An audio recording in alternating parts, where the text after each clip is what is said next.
You never forget the moment your heart simply stops, the moment a single phone call rips your entire world apart. I lived that moment the night I learned my daughter was dying alone in an ICU, while her husband partied on a yacht with strangers.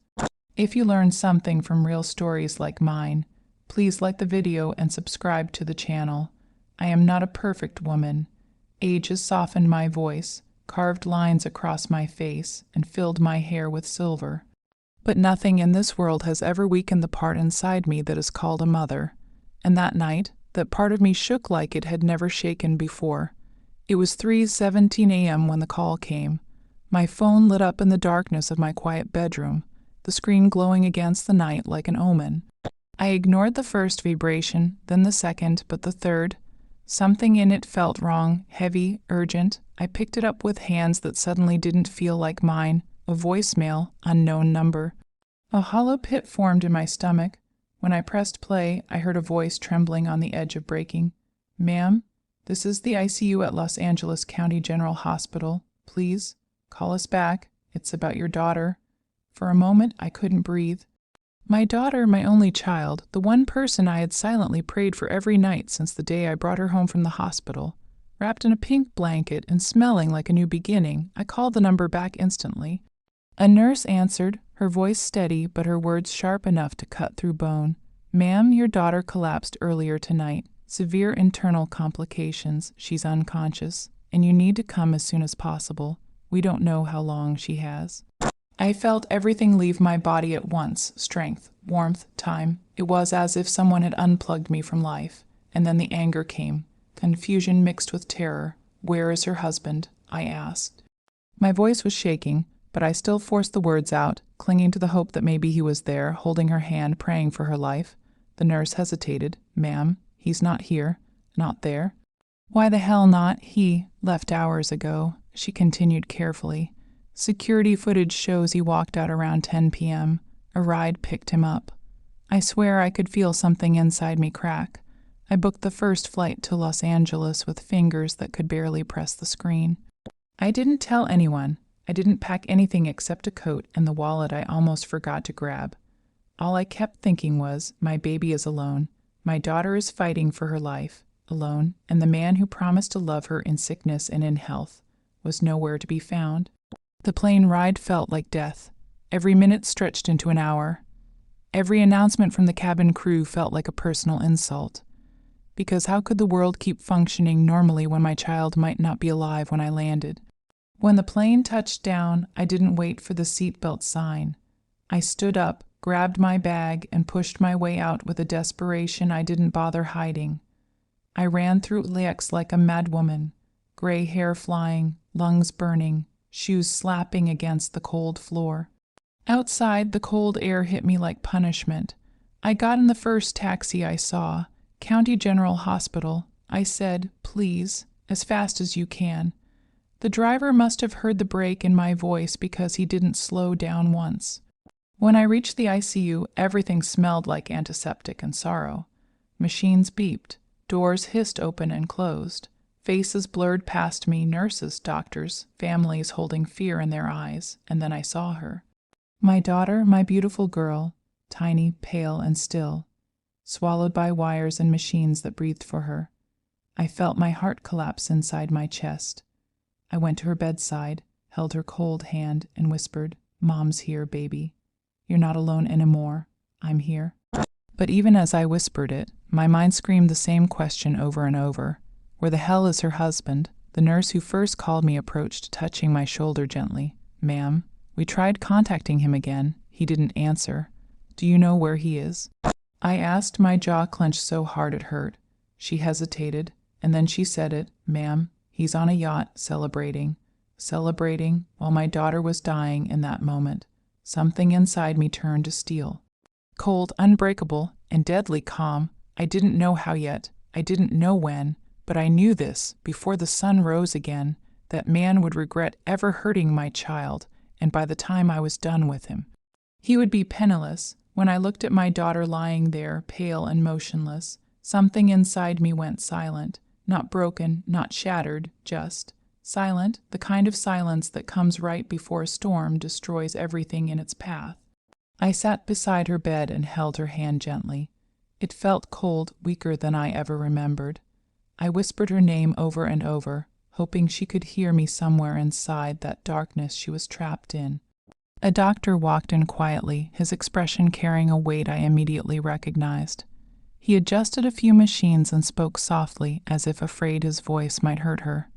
"She's stable for now," he said, "but the next 24 hours are crucial. Her body is exhausted. Stress and emotional trauma didn't help. Emotional trauma. I knew exactly what those words meant. She must have been suffering long before she collapsed. And no one told me. No one protected her, least of all the man she married. I asked the doctor if she had said anything before she lost consciousness. He looked uncomfortable. She kept saying she didn't feel safe. He replied. She kept saying she was tired, that she was afraid of her husband's temper. I felt my entire chest tighten. I had suspected things weren't perfect, but my daughter always said, "I'm okay, Mom." She hid everything. She carried too much alone. I stood up and wiped my face. I wasn't going to lose her, not to an illness, not to stress, and certainly not because of that selfish man who had abandoned her the same night she nearly died. A nurse approached me and handed over my daughter's belongings, her phone, her small purse, and a few scattered personal items. Her phone was cracked. Her purse was half, opened like someone had searched through it in a hurry. I unlocked her phone using her code, the same code she'd had since she was a teenager. The screen lit up, and there they were, dozens of messages, most marked as unread, some open but unanswered, all from her husband. But they weren't messages of concern. They were messages filled with anger, threats, and accusations. "Where the hell are you? Don't embarrass me tonight. You ruin everything. If you leave again, I'm done with you." My throat tightened. He wasn't worried about her. He was worried about himself, about his image, his plans, his ego. Scrolling further, I saw pictures he posted the same night of her collapse, him smiling on a yacht, drinks, women wearing tiny dresses, lights reflecting off the water, his arms around people I had never seen in my life. I didn't cry, I didn't scream, I didn't break. I simply felt cold. I went outside the ICU to breathe. The hallway felt endless, quiet, painfully bright. I leaned against the wall and stared at the floor until the anger inside me settled into a calm, solid determination. He thought she would stay silent. He thought she would never tell me. He thought he could live a double life without consequences. He didn't know me. I stepped outside the hospital for a moment. The city was dark, neon lights reflecting off the wet pavement. Los Angeles smelled like night rain and sin, and somewhere out on that ocean he was still celebrating, still laughing, still pretending he had a perfect life. He had no idea his perfect life was about to end. I called a private investigator I knew from years ago, someone who owed me a favor, someone discreet, someone fast. I need every detail about my son-in-law. I told him tonight where he is, who he's with, what he owns, what he's hiding. There was no hesitation. "I'll get back to you in an hour," he said. An hour. That was all I needed. I went back inside, kissed my daughter's forehead, and whispered, "Mom's here, baby. You're safe now, and I swear on my life, he will never hurt you again." The investigator called exactly 3 minutes later. And what he told me, what he revealed about the man my daughter married, it changed everything, and it was the moment I decided I would destroy him completely, and I would do it with the same calmness he mistook for my weakness. The investigator's voice was steady, but every word he spoke cut deeper into the picture I thought I knew. I had asked for information about my son-in-law, but what I received was a map of lies, debts, and secret lives woven so tightly around him that it was a miracle my daughter survived as long as she did. "Your son-in-law isn't who he pretends to be," the investigator began. "His public image, his charm, the happy couple act, none of it is real." I walked into the dimly lit waiting room beside the ICU windows and sat down slowly, as if my body knew I was about to hear something poisonous. "What did he do?" I asked, though part of me already knew it wasn't one thing. "It was everything, for starters." The investigator continued. "He's broke, completely broke. Every luxury he flashes comes from loans, credit cards, or people he's manipulating. He inherited nothing, he invested nothing, and whatever money your daughter brought into the marriage, he spent most of it. My jaw tightened. My daughter worked 2 jobs while he followed his dreams. She skipped vacations. She skipped self-care. She skipped happiness. And he used her love as a wallet. But the investigator wasn't finished. "There's more," he said. "He has a separate apartment downtown. He uses it to entertain people he meets through those parties he attends. And the yacht he's on tonight, he didn't pay for it. It belongs to a friend he owes $20,000 to." Every new detail hit me like another needle pushed deeper into my chest.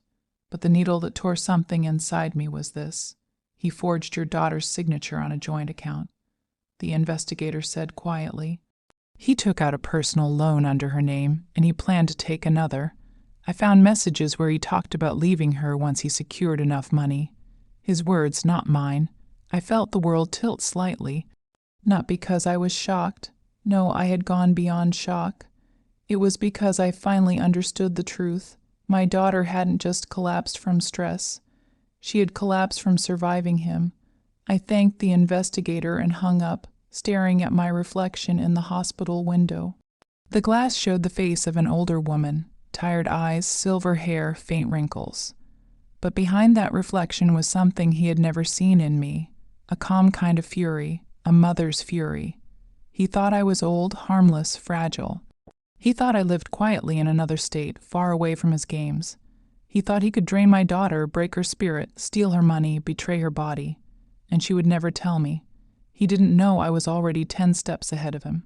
I took out my phone and called my lawyer, a man I had known for over 20 years. He didn't ask me what happened. He knew my tone well enough to understand when I was serious. "I need an emergency action," I told him. "Financial freeze, contract reversal, fraud investigation, and I need it all done tonight." He exhaled sharply. "That's a long list, but I can do it. What's the target?"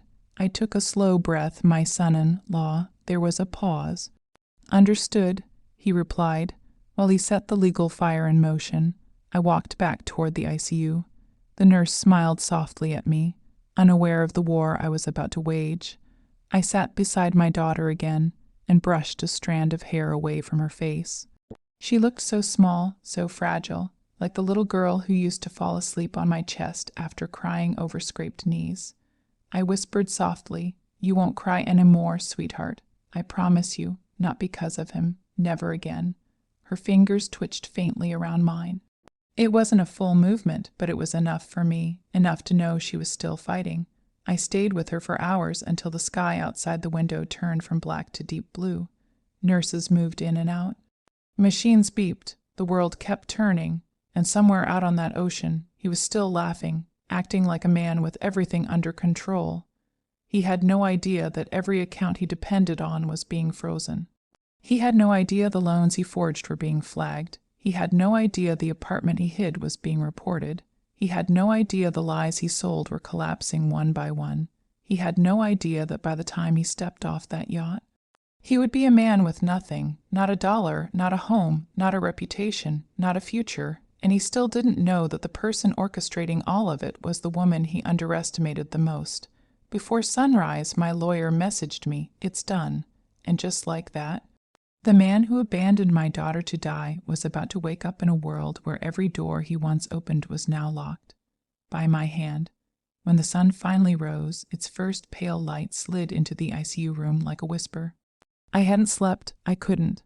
I kept watching my daughter's chest rise and fall with the help of the machine, praying for just one sign that she was coming back to me. But while I sat there, calm on the outside, the world beyond those hospital walls was turning upside down for the man who thought he had escaped consequences forever. At 7:09 a.m., my phone buzzed. It was my lawyer.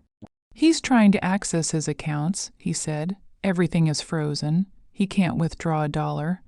I didn't smile, but something inside me settled with a quiet satisfaction.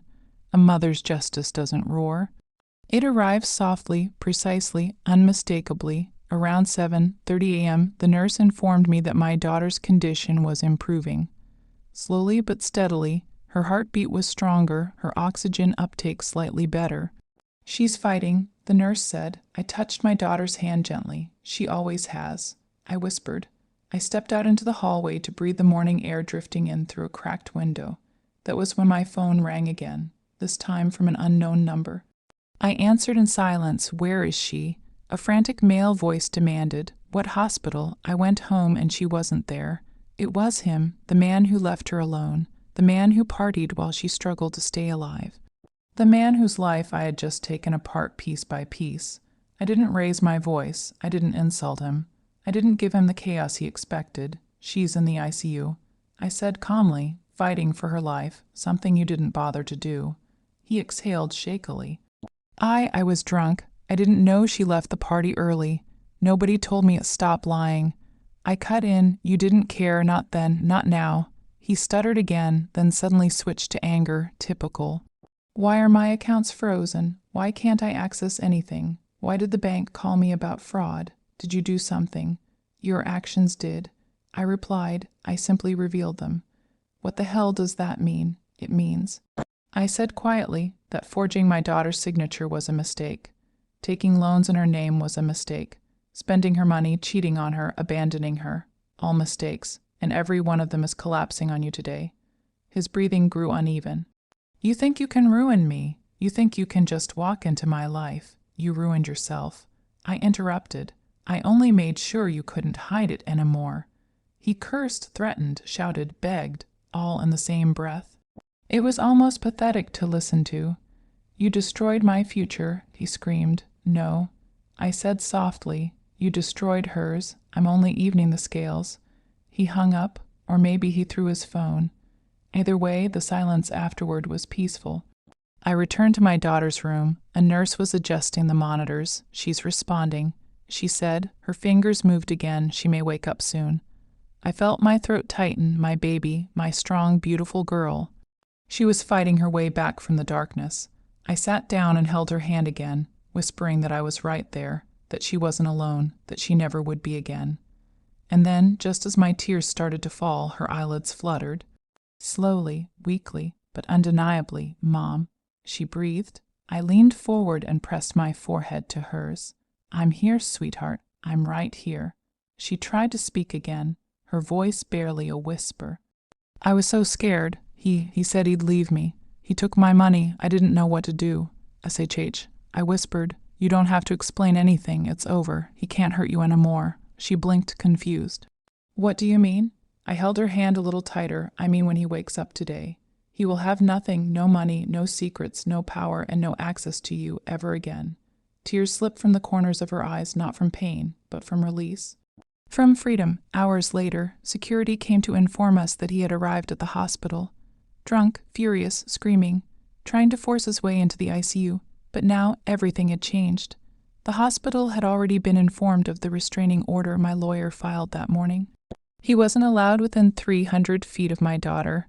I heard him shouting from the hall, "She ruined me. That old woman ruined my life." I walked out slowly, my steps measured, my face calm. He saw me and lunged forward, but security held him back. "You can't do this," he roared. "I already did," I said, "and it's only the beginning." His expression crumbled, panic mixing with rage, confusion mixing with fear. "You'll regret this," he spat. I looked him straight in the eyes.